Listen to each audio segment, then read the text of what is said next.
क्या आप जानते हैं, अगर आज दुनिया में कोई बड़ा युद्ध छिड़ जाए और भारत की तेल सप्लाई पूरी तरह रुक जाए तो हमारे पास केवल 7 दिनों का बैकअप बचा है।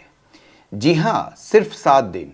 जबकि अमेरिका और चीन जैसे देश महीनों का स्टॉक दबाकर बैठे हैं। आखिर क्यों भारत अपनी इस सबसे बड़ी कमजोरी को दशकों बाद भी ठीक नहीं कर पाया? नमस्कार, स्वागत है आपका अपने चैनल इंग्लिश विद अमिताभ पर। आज के द हिंदू एडिटोरियल एनालिसिस में हम इसी गंभीर मुद्दे की परतें खोलने वाले हैं। आज का, जैसा कि आप हेडलाइन देख पा रहे हैं, अनलर्न्ड लेसन्स। ठीक है। हाल ही में चुनाव के खत्म होते ही सरकार ने पेट्रोल और डीजल के दाम बढ़ा दिए। सरकार का कहना है कि इंटरनेशनल मार्केट में कच्चा तेल महंगा हो गया है और तेल कंपनियां घाटे में चल रही थी। लेकिन आज का द हिंदू एडिटोरियल साफ साफ कह रहा है कि यह समस्या सिर्फ आज की नहीं है, बल्कि यह हमारी उस पुरानी गलती का नतीजा है जिसे हमने दशकों पहले नजरअंदाज कर दिया था। यानी हमारा अपर्याप्त रणनीतिक तेल और गैस भंडार, यानी कि इनएडिक्वेट स्ट्रेटेजिक रिजर्व्स। आज के इस वीडियो में हम बहुत ही आसान शब्दों में समझेंगे 4 बड़े पॉइंट्स। पहला है, भारत का कुल 70 दिनों का कमर्शियल बैकअप अमेरिका और चीन के 900 मिलियन बैरल्स के सामने कितना बौना है। दूसरा है, एलपीजी और एलएनजी के मामले में भारत सबसे खतरनाक स्थिति में क्यों खड़ा है। तीसरा, रूस यूक्रेन युद्ध के बाद यूरोपीय संघ ने कैसे अपनी रणनीति बदली, जिससे हमें सबक लेना चाहिए था। और चौथा है, क्या स्ट्रेटेजिक ऑटोनॉमी यानी अपनी मर्जी से फैसले न ले पाने के कारण जो है भारत ने एक बहुत बड़ा आर्थिक मौका गंवा दिया। अगर आप यूपीएससी, एसएससी या बैंक की तैयारी कर रहे हैं या सिर्फ देश की जियोपॉलिटिक्स को गहराई से समझना चाहते हैं तो यह वीडियो आपके लिए बेहद जरूरी है। बिना एक भी सेकंड स्किप किए आखिर तक बने रहिएगा। चलिए बिना किसी देरी के इस पूरे एडिटोरियल का लाइन बाय लाइन एनालिसिस शुरू करते हैं। लेकिन एनालिसिस शुरू करने से पहले जो है हम वर्ड्स को देख लेंगे। वल्नरेबिलिटी का मतलब होता है संवेदनशीलता या असुरक्षा या कमजोर। आपकी जो कमजोरी है वो है वल्नरेबिलिटी। एक्सपोजर, हेल्पलेसनेस या फिर फ्रैलिटी। ठीक है ना, फ्रैलिटी। इसका एंटो हो जाएगा रेजिलियंस, प्रोटेक्शन या सिक्योरिटी। ऑस्टेरिटी का मतलब किफायत। ठीक है, इकोनॉमी, थ्रिफ्टनेस या फ्रैगिलिटी। इसका एंट हो जाएगा एक्स्ट्रावेगेंस, लग्जरी या फिर स्पेंडिंग। डेप्रिसिएशन का मतलब किसी चीज में मूल्य का ह्रास होना, यानी कि डिवैल्यूएशन होना, डिक्लाइन, स्लम्प। एंट हो जाएगा एप्रिसिएशन, राइज या फिर ग्रोथ। कंसीव्ड का जो मतलब होता है किसी चीज की परिकल्पना करना, यानी कि डिवाइज्ड, फॉर्मुलेटेड या फिर इमेजिन। इसका एंट हो जाएगा डिस्ट्रॉयड, रुइंड या फिर नेग्लेक्टेड। फॉर्मलाइज्ड का मतलब औपचारिक रूप देना, इंस्टीट्यूशनलाइज्ड, वैलिडेटेड या फिर अप्रूव्ड। एंट हो जाएगा एबोलिश्ड, कैंसल्ड या फिर इनफॉर्मलाइज्ड। इन्वेंट्री का मतलब जो माल सूची का जो स्टॉक होता है ना, उसको कहते हैं इन्वेंट्री। स्टॉक पाइल, सप्लाई या फिर स्टोरेज। एंटो होगा इसका डिप्लीशन, वॉइड या फिर शॉर्टेज। स्टार्कर का मतलब और अधिक गंभीर या अधिक स्पष्ट। शार्पर, ग्रीमर या फिर क्लियरर। क्लियरर। ठीक है, इसका एंड हो जाएगा फेंटर, ब्लडी या फिर प्लेजेंटर। हेज का जो हेज का जो मतलब है वो बचाव करना, सुरक्षा करना, सेफगार्ड करना, शील्ड या फिर प्रोटेक्ट। एंटो हो जाएगा रिस्क, गैम्बल या एक्सपोज। स्पाइक्स का मतलब अचानक तेज बढ़ोतरी, जिसको कह सकते हैं सर्जेस, राइज या फिर इंक्रीजेस। इसका एंटो हो जाएगा ड्रॉप्स, प्लमेट्स या फिर डिक्रीजेज। डिफाइंस का मतलब अवहेलना करना, किसी का आज्ञा नहीं मानना। रिवेलियन, रेसिस्टेंस या फिर अपोजिशन। एंड हो जाएगा ओबीडियंस, कॉम्प्लायंस या फिर सबमिशन। हैंडसमली का मतलब होता है शानदार ढंग से या फिर प्रचुर मात्रा में, जनरसली या मैग्निफिसेंटली, सब्सटेंशियली। एंड हो जाएगा पुअरली, स्कैंटली या चीपली। इडियम फ्रेजेस भी देख लेते हैं। In the after math of का जो मतलब होता है किसी बड़ी घटना के परिणाम स्वरूप या उसके बाद के समय में। तो कंट्री जो है ना अपने इकोनॉमिक पॉलिसी को जो है उसको रिवैम्प किया, यानी कि सुधार किया in the after math of the severe financial crisis, यानी कि गंभीर आर्थिक संकट के परिणाम या गंभीर आर्थिक संकट के बाद के समय में देश ने जो है अपने इकोनॉमिक पॉलिसी को या उसमें सुधार किया। स्टैंड एक्सपोज्ड का मतलब होता है कि जब टू बी रिवील्ड और अनमास्क्ड इन वंस ट्रू स्टेट, मतलब आपका जो है ना वास्तविक रूप सामने आना, ठीक है, यानी जो आपकी कमजोरी है वो सामने आना, पोल खुलना एक तरह से।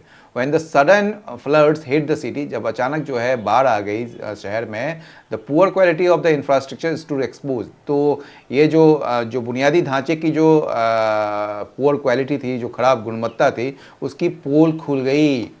पेड ऑफ हैंडसमली, मतलब बहुत ही शानदार या और बड़ा फायदा मिलना या किसी प्रयास का अत्यधिक सफल होना।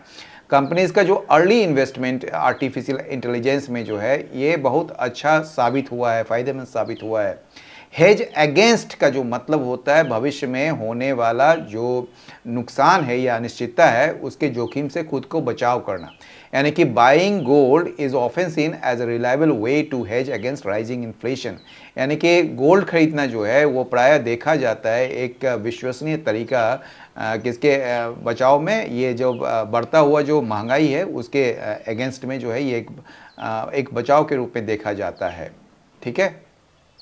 बस्टिंग एट द सीम्स, ये पहले भी आ चुका है, मतलब कि जैसे पूरी तरह से ठसाठस भरा होना या क्षमता से बाहर हो जाना। With the sudden influx of festival travellers, ये जो फेस्टिवल ट्रैवलर्स का अचानक जो आना जो है ना, इससे क्या हुआ, city railway station was bustling at the same, वो जो है सिटी रेलवे स्टेशन जो है वो पूरी तरह से ठसाठस भरा हुआ है, मतलब अब वो जो है ना इतना भरा हुआ है कि वो कभी भी मतलब कि अनकंट्रोल हो सकता है, ठीक है ना। आउटवे द लॉसेस का जो मतलब होता है नुकसान या घाटे की तुलना में फायदे का अधिक भारी या महत्वपूर्ण होना, यानी कि आउटवे द लॉसेस, यानी कि एक तरीके से भरपाई करना नुकसान।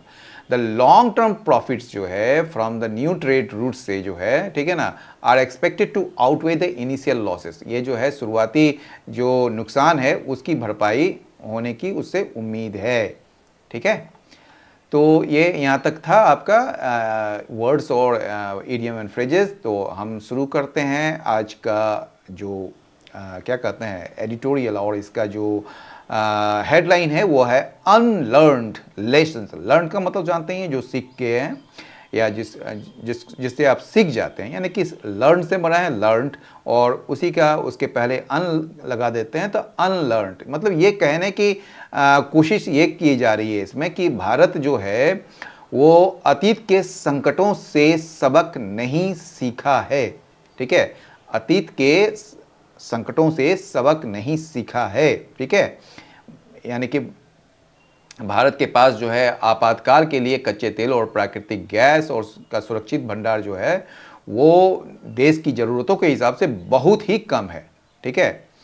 तो इस बारे में बात हो रही है। इंडिया का जो एडिक्वेट, इसका सब हेडिंग जो है वो देख लीजिए, इंडिया का जो इनएडिक्वेट जो है यानी कि अपर्याप्त जो है strategic petroleum and gas reserves stand exposed, ये इसकी पोल खुल गई है, मतलब कि दुनिया के सामने आ गई है, यानी कि जो वैश्विक परिस्थिति या जो हालिया घटनाओं के कारण जो भारत के तेल और गैस के सुरक्षित भंडार की जो कमी है ना वो पूरी तरह से दुनिया के सामने आ गई है, यानी जो है अब ये साफ दिख रहा है कि संकट के समय हमारा बैकअप कितना कम है।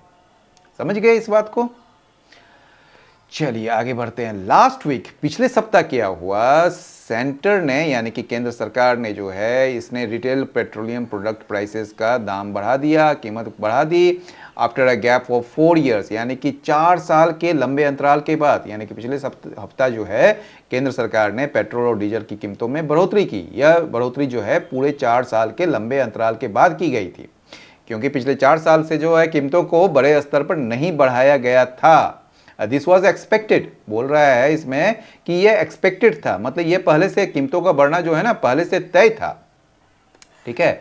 सिंस, क्योंकि गवर्नमेंट जो है ना हैड बीन वार्निंग, वो वार्निंग दे रही थी अबाउट हाई क्रूड प्राइसेस के बारे में, ठीक है ना, and how public sector oil marketing companies जो है ओएमसी जो है जिसको ऑयल मतलब कि जो विपणन करती है इस चीज़ का, ऑयल मार्केटिंग कंपनीज जो है हैड बीन ब्लीडिंग हैविली, वो जो है लॉस उठा रही थी ड्यू टू अंडर रिकवरीज। इसको समझिए आसान से, तो कीमतों का चूंकि ये बढ़ना तय था, क्योंकि सरकार जो है पहले से ही चेतावनी दे रही थी कि अंतर्राष्ट्रीय बाजार में कच्चे तेल के दाम जो है बहुत बढ़ गए थे, ठीक है, हाई क्रूड प्राइसेस था, ठीक है। तो सरकारी तेल कंपनियां जो है इससे क्या हो रहा कि भारी घाटा उठा रही थी, ठीक है, वो had been bleeding heavily due to under recoveries, ठीक है। तो ये जो है भारी घाटा उठा रही थी, और घाटा जो है इसलिए हो रहा था क्योंकि वे अंतर्राष्ट्रीय बाजार से महंगा तेल खरीद रही थी और घरेलू बाजार में सस्ता बेच रही थी, जिसे तकनीकी भाषा में जो है ना इसे अंडर रिकवरी कहते हैं, ठीक है। इट वॉज ऑल्सो एक्सपेक्टेड, यह भी मतलब कि अपेक्षित था, ठीक है। इट वॉज ऑल्सो एक्सपेक्टेड, यह भी तय था या लोग जानते थे ये चीज़ कि दैट दिस वुड हैपन, ये होगा कब, after the results of the 5 assembly election. ये जो 5 विधानसभा जो चुनाव है, 5 राज्यों के विधानसभा चुनाव हैं, उसके नतीजे आने के बाद ये होगी, ये अपेक्षित था, ये लोग जानते थे। But the prime ministers appeal for austerity, लेकिन ये प्राइम मिनिस्टर ने जो अपील किया था ऑस्टेरिटी के लिए, ऑस्टेरिटी मतलब किफ़ायत के लिए, due to the drain on foreign exchange, ये किस वजह से है, फॉरेन एक्सचेंज पर, यानी कि जो आप कह सकते हैं जो विदेशी मुद्रा भंडार है ना, वो तेज़ी से जो है वो निकल रहा था। The sharp depreciation of the rupee in recent months and April's inflation prints point to a much deeper problem that India could have addressed decades later। ये बड़ा लाइन है, देख लीजिएगा।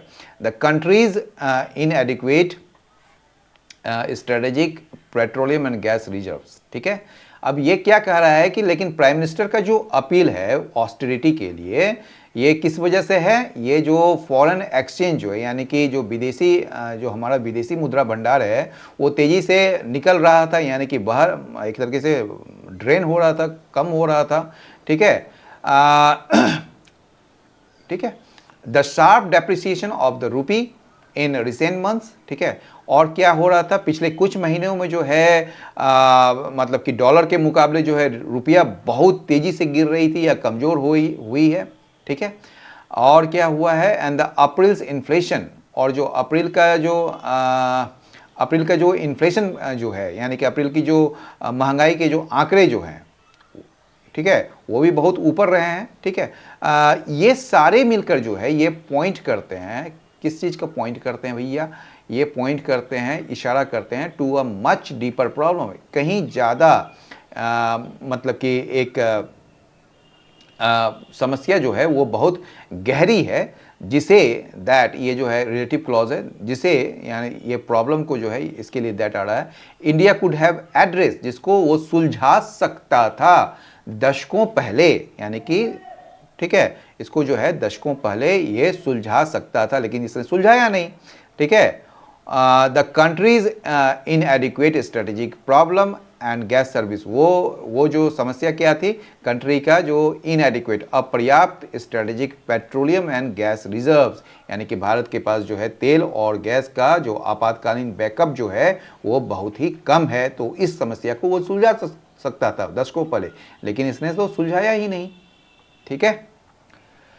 चलिए आगे बढ़ते हैं। India did build out a strategic petroleum reserve, ये इसको कहते हैं SPR, strategic petroleum reserve, strategic petroleum reserve, ठीक है ना। ये रणनीतिक रूप से जो पेट्रोलियम का जो आप मतलब कि आप भंडार रखते हैं उसको एसपीआर कहा जाता है। तो इंडिया ने हालांकि क्या किया था कि एक स्ट्रेटेजिक पेट्रोलियम रिजर्व तो बनाया था, कितना का, of about 36.7 million to 39 million barrels, यानी कि ऐसा नहीं कि भारत ने कुछ नहीं किया, भारत जो है ना लगभग 3.67 करोड़ से लेकर 3.9 करोड़ बैरल का जो है एक रणनीतिक पेट्रोलियम भंडार यानी कि एसपीआर बनाया था। लेकिन क्या हुआ है कि ये जो प्रोग्राम है, अब program conceived following the post 1991 vulnerability and formalized in the 2000, ठीक है, बोल रहा है कि ये जो इस कार्यक्रम की जो मतलब कि इसको जो है ना 3.9 या 3.67 और 3.9 मिलियन जो बैरल्स का जो भंडार है एसपीआर है, ये जो प्रोग्राम है, ये जो कार्यक्रम है, इसकी कल्पना जो की गई थी 1900 मतलब कि एक तरीके से 1991 के बाद, यानी कि 1991 के आर्थिक और जो खाड़ी युद्ध हुआ था ना उसके संकट के बाद जो है भारत की कमजोरी को देखकर ये शुरू की गई थी, ठीक है ना। और इसे जो है आधिकारिक रूप जो दिया गया था, फॉर्मलाइज्ड जो किया गया था 2000 के दशक में किया गया था, ठीक है, यानी कि लागू किया गया था, इसे औपचारिक रूप दिया गया था, ठीक है। तो ये कहा जा रहा है बट टुडे, लेकिन आज मतलब आज की अगर बात करें ना, ये तो अब बहुत कुछ बदल चुका है अब ना, लेकिन आज जो है this covers about 7 days of consumption demand of 5.5 million barrels per day. जो आज की बात करें तो आज के समय में ये भंडार बहुत कम है। भारत जो है वो हर रोज लगभग 55 लाख बैरल की खपत करता है, ठीक है। तो ये जो है कंजम्पशन डिमांड जो है आज भारत का वो कितना है पर डे, वो 5.5 मिलियन बैरल्स है, ठीक है ना, MBPD जिसको कहते हैं, ठीक है, मिलियन बैरल्स पर डे, ठीक है।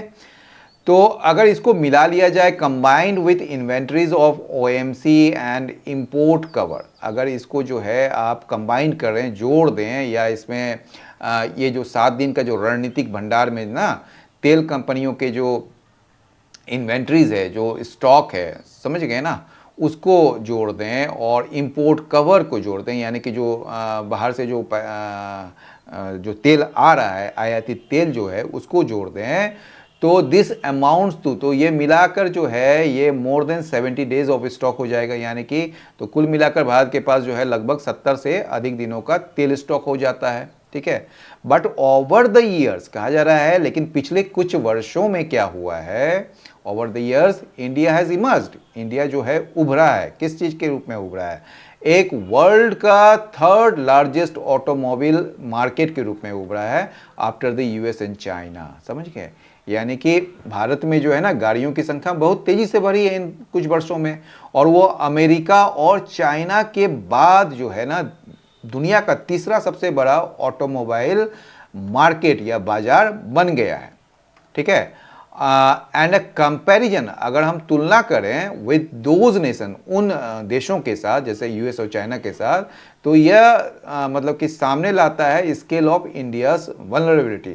तो इससे पता चलता है कि तेल की कमी के मामले में जो है ना भारत कितना वल्नरेबल है, कितना असुरक्षित और नाजुक स्थिति में है, समझ गए। While the US built its SPRs, बताया ही थे SPRs का क्या मतलब है, हालांकि जो US जो है अपना SPR बनाया था in the aftermath of 1973 wild shock, ठीक है। अमेरिका जो है ना अपने जो रणनीतिक तेल भंडार जो है, ठीक है ना, SPR जो है, ठीक है ना, स्ट्रेटेजिक जो पेट्रोलियम रिजर्व है, उसका निर्माण जो है 1973 में ना एक वैश्विक तेल संकट हुआ था, उसके तुरंत बाद, मतलब इन द आफ्टरमैथ का मतलब होता है उसके तुरंत बाद, ठीक है ना, विच जो एट 714 मिलियन बैरल्स, ठीक है, यानी कि यह जो है ना मतलब कि ये जो भंडार है अमेरिका का, ये भंडार ये 714 मिलियन बैरल का है, ठीक है ना, is 80 times larger than India, ये जो है 18 गुना बड़ा है भारत के भंडार से। चाइना का जो है रफली 900 मिलियन बैरल्स, यानी कि चाइना के पास जो है वो मतलब कितना है, लगभग 900 मिलियन बैरल्स है, ठीक है, भंडार है। इज इवन लार्जर, वो जो है और भी ज्यादा बड़ा है। अमेरिका के पास 714 ही है, लेकिन चाइना के पास जो है 900 मिलियन बैरल है, जबकि चाइना जो है वो तेल उत्पादक कंट्री भी नहीं है, वो भी तेल आयात ही करता है भारत के जैसा। फिर भी सोचिए क्या मतलब कि चाइना का स्ट्रेटेजी है और इंडिया का स्ट्रेटेजी है, ठीक है।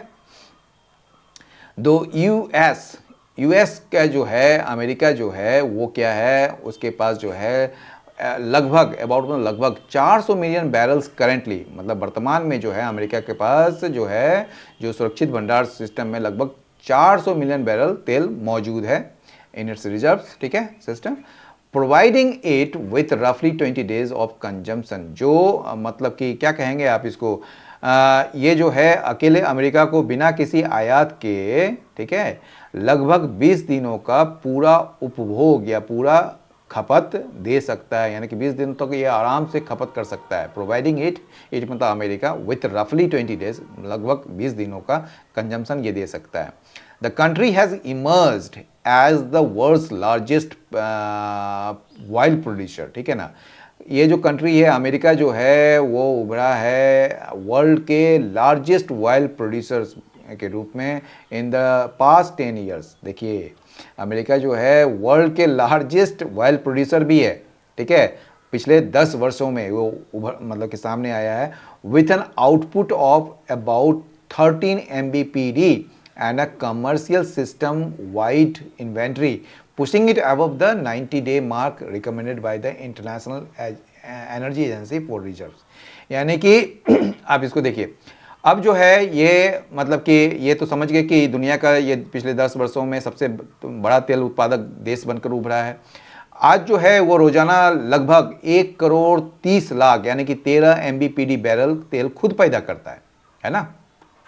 13 MBPD जो है वो तेल खुद पैदा करता है, और इस भारी मतलब कि and commercial system wide inventory, ठीक है, यानी कि जो ये भारी उत्पादन और उनकी कंपनियों के जो कमर्शियल स्टॉक को मिलाकर अगर देखा जाए तो यह जो है उसका बैकअप जो है, इसको पुशिंग इट अबव, ये उसको आगे बढ़ाता है 90-डे मार्क से, ठीक है ना। यानी कि तो उनका जो बैकअप है 90 दिनों से भी ऊपर चला जाता है। यह जो 90 दिन का मानक जो है, ये जो 90 दिन का जो मार्क है, ये रिकमेंड किया गया था इंटरनेशनल एनर्जी एजेंसी से रिजर्व्स के लिए, यानी कि इसको जो है अंतर्राष्ट्रीय ऊर्जा एजेंसी द्वारा सुरक्षित भंडार के लिए तय किया गया है, ठीक है ना। और अमेरिका इससे काफी आगे जाए। The same applies to China, और यही बात जो है चीन पर भी लागू होती है, ठीक है, उसके पास भी कोई कमी नहीं है। Same applies to China which is comparable with India as a more while import dependent nation, यानी कि मतलब चीन और भारत जो है वो काफी हद तक एक जैसे हैं। किस मामले में? क्योंकि चीन भी जो है भारत की तरह अपनी तेल जरूरतों के लिए दूसरे देशों से आयात पर बहुत ज्यादा निर्भर है, ठीक है। लेकिन इसके बावजूद जो है चीन ने अपना बैकअप जो है वो बहुत मजबूत कर रखा है। दीज नंबर्स, ये जो संख्या है, ये जो मतलब कि नंबर्स है वो क्या है, बिकम इवन स्टाकर, ये और ज़्यादा भयावह मतलब कि प्रतीत होगा या हो जाता है, भयावह हो जाता है जब इसकी तुलना की जाती है reserve for liquefied petroleum gas that is LPG and liquefied natural gas. अगर इसकी तुलना में जब हम कच्चे तेल से हटकर रसोई गैस और प्राकृतिक गैस, यानी कि रसोई गैस क्या हो गया LPG, और प्राकृतिक गैस क्या हो गया LNG, ठीक है ना, उसके सुरक्षित भंडारों को देखते हैं तो ये आंकड़े जो है ना और भी डरावने और चिंताजनक हो जाते हैं, ठीक है। Where India is most exposed, जहां इंडिया जो है उसकी पूरी तरह पोल खुल गई है, यानी कि इन देशों मतलब कि ये जो ये गैस है उसके मामले में भारत की सुरक्षा व्यवस्था बिल्कुल मतलब कि दुनिया के सामने आ गई है कि कितना ही हम जो है पूरी तरह से असुरक्षित हैं, ठीक है।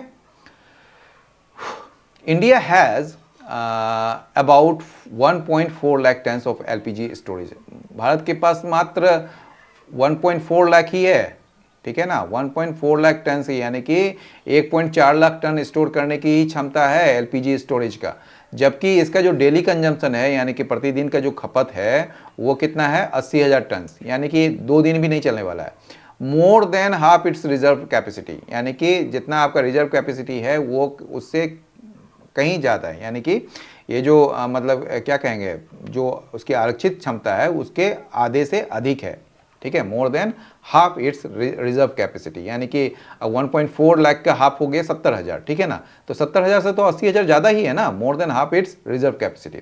एज फॉर LNG, ठीक है, जहाँ तक LNG की बात है तो इंडिया जो है largely relies on stocks at regasification facilities of Petronet LNG and BPCL without any underground storage for a fuel vital to produce fertilizers, ठीक है। जहाँ तक जो है आपका LNG की बात है, ठीक है ना, तो इस मतलब प्राकृतिक गैस, तो भारत के पास ना कोई सरकारी ज़मीन नहीं है। भारत के पास जो है वो मतलब कोई सरकारी ज़मीन नहीं है कि उस वहाँ पर जो है आप अंडरग्राउंड स्टोरेज बनाए, ठीक है। तो भारत जो है वो पूरी तरह से जो है वो रिलाइज करता है, यानी कि निर्भर करता है या निर्भर है किस पर, आपका पेट्रोनेट LNG पर, ठीक है, और BPCL पर। किस लिए? क्योंकि ऐसी कंपनियां जो है रीगैसिफिकेशन प्लांट है इनके पास, यानी कि जहां लिक्विड गैस को जो है ना दोबारा गैस बनाया जाता है, ठीक है, उसमें जो रखे हुए कमर्शियल स्टॉक हैं उस पर ये निर्भर करता है, ठीक है। तो ये जो मतलब कि ये बेहद चिंताजनक है, क्योंकि यह जो गैस है हमारे देश में खाद यानी कि फर्टिलाइजर्स बनाने के लिए बहुत ज़रूरी है, वाइटल है। अगर गैस नहीं होगी तो देश में खाद नहीं बनेगी और खेती संकट में आ जाएगी। Both the US and China, दोनों जो अमेरिका और चाइना दोनों जो देश है वो क्या किया है, हैव हैविली इन्वेस्टेड, उसने जो है बड़ी मात्रा में निवेश किया है in the underground LNG storage, यानी कि अमेरिका और चीन दोनों जो देश हैं वो ज़मीन के नीचे जो बड़े बड़े प्राकृतिक गैस के भंडार बनाने के लिए बहुत भारी निवेश किया है, ठीक है ना। यानी कि उन्होंने संकट के समय के लिए जो है विशाल भूमिगत गोदाम तैयार कर रखे हैं। और देखते हैं द EU मतलब European Union was quick to adapt following the Russia Ukraine war as it drew down its dependence on Russian gas. यानी कि जो आपका EU है यानी कि यूरोपियन यूनियन जो है वो क्या किया कि रसिया यूक्रेन युद्ध के बाद जो है मतलब उसके मतलब युद्ध छिड़ने के बाद जो है वो बहुत तेज़ी से क्विक टू अडेप्ट, बहुत तेज़ी से जो है ना अपनी नीतियों को बदला, ठीक है। क्विक टू अडेप्ट, अडेप्ट मतलब किसी चीज़ के लिए अपने आप को बदलते हैं, अडेप्ट कर लेते हैं उसमें, तो अपने आप को बदल दिए कैसे, एज इट मतलब यूरोपियन यूनियन, इसने जो है ड्रू डाउन इट्स डिपेंडेंस, अपने निर्भरता को कम कर लिया ऑन रशियन गैस में, ठीक है। जो रशियन गैस में की जो निर्भरता है उसको बेहद घटाकर जो है बेहद कम कर दिया, ठीक है। These reserves have enabled advanced economies। ये जो रिजर्व्स हैं, ये जो इनके पास जो बड़े बड़े जो भंडार हैं, उसका फ़ायदा ये हुआ कि इसने जो है इनेबल किया एडवांस इकोनॉमीज़ को जो है कि वो हेज कर सके against supply disruptions by relying on long term contracts at times of supply disruptions, ठीक है। Cushioning them from spot market spikes, इसको समझिए।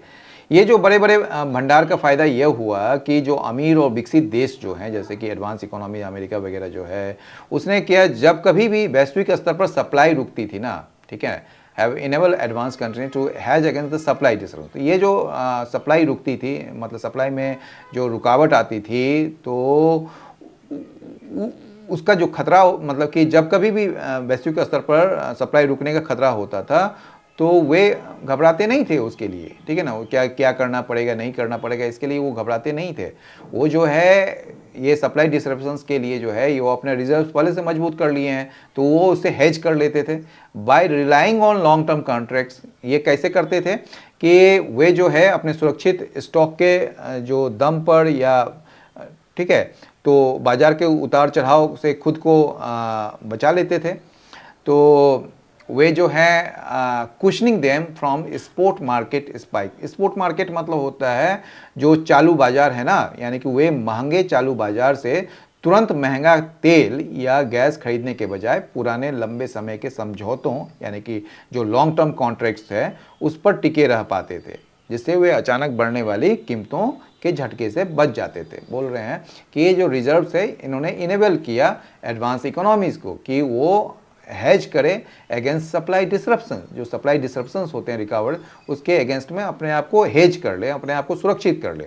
कैसे, तो लॉन्ग टर्म कॉन्ट्रैक्ट्स पर निर्भर करके एट टाइम्स, ऐसे समय में जब सप्लाई डिसरप्शंस हो यानी कि आपूर्ति की रुकावट हो जाए, और यह जो है उसको कुशन करते थे। कुशन मतलब एक तरीके से उसको बचाते थे फ्रॉम स्पॉट मार्केट स्पाइक्स, यानी कि जो महंगे जो चालू बाजार है उससे उसको बचाते थे। एज फॉर चाइना, जहाँ तक चाइना की बात है, it's defines of American sanctions, ठीक है। चाइना तो भारत के जैसा देश है नहीं, वो जो झुक जाएगा तुरंत। तो इसका जो डिफाइंस है अमेरिकन सैंक्शंस का against Russian oil has paid of handsomely, यानी कि जब चीन की बात करते हैं तो अमेरिका ने जब रूस पर प्रतिबंध लगाए थे कि कोई भी रूस का तेल नहीं खरीदेगा, तब चीन ने अमेरिकी आदेशों को जो है मानने से साफ इनकार कर दिया था। तो चीन की इस नाफरमी मतलब ये जो नाफरमानी है, ये जो डिफाइंस है, ठीक है, या हिम्मत कह लीजिए आप उसको का उसे बहुत बड़ा आर्थिक फायदा हुआ, ठीक है ना, हैंडसमली हुआ, पेड ऑफ हैंडसमली, क्योंकि उसने जो है रूस से बहुत ही सस्ते दामों पर भारी मात्रा में तेल खरीदकर अपने रिजर्व भर लिए थे, ठीक है।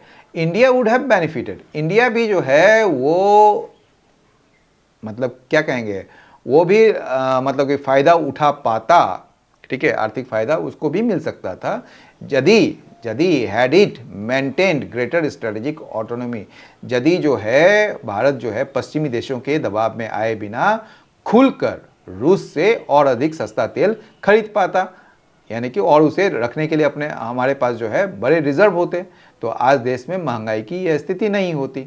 तो यानी कि कहने का मतलब है कि अधिक रणनीतिक स्वायत्ता यानी स्वतंत्रता बनाए अगर रखा होता इंडिया, तो इंडिया भी फायदा उठा सकता था, लेकिन वो उठा पाने में विफल रहा। तो आज के इस एडिटोरियल से एक बात बिल्कुल साफ है कि कोई भी देश सिर्फ बड़ी आर्मी या मजबूत जीडीपी से सुरक्षित नहीं हो सकता जब तक कि उसके पास एनर्जी सिक्योरिटी ना हो। आज के बदलते ग्लोबल हालातों में भारत को अपने कच्चे तेल, एलपीजी और एलएनजी के भंडारों को युद्ध स्तर पर बढ़ाना ही होगा ताकि हम किसी भी बाहरी झटके या स्पॉट मार्केट की महंगाई से खुद को बचा सकें। लेकिन अब बारी आपकी है, आपको क्या लगता है, क्या भारत को पश्चिमी देशों के दबाव की परवाह किए बिना चीन की तरह पूरी रणनीतिक स्वायत्ता दिखाते हुए रूस या अन्य देशों से सस्ता तेल खरीदना जारी रखना चाहिए था? क्या इससे हमारी जो आर्थिक स्थिति बेहतर होती? अपनी राय नीचे कमेंट बॉक्स में जरूर शेयर करें, मैं आपके कमेंट्स का इंतजार करूंगा। अगर आपको आज का यह लाइन बाय लाइन एनालिसिस आसान और मददगार लगा हो तो इस वीडियो को एक लाइक जरूर दीजिएगा और अपने दोस्तों या फेलो एस्पिरेंट्स के साथ शेयर करना मत भूलिएगा। ऐसे ही हर रोज द हिंदू के मुश्किल आर्टिकल्स को मक्खन की तरह आसान भाषा में समझने के लिए चैनल को अभी सब्सक्राइब करें और बेल आइकन दबाएं। कल सुबह ठीक इसी समय फिर मिलेंगे एक नए एडिटोरियल के साथ। तब तक के लिए पढ़ते रहिए, सीखते रहिए। जय हिंद।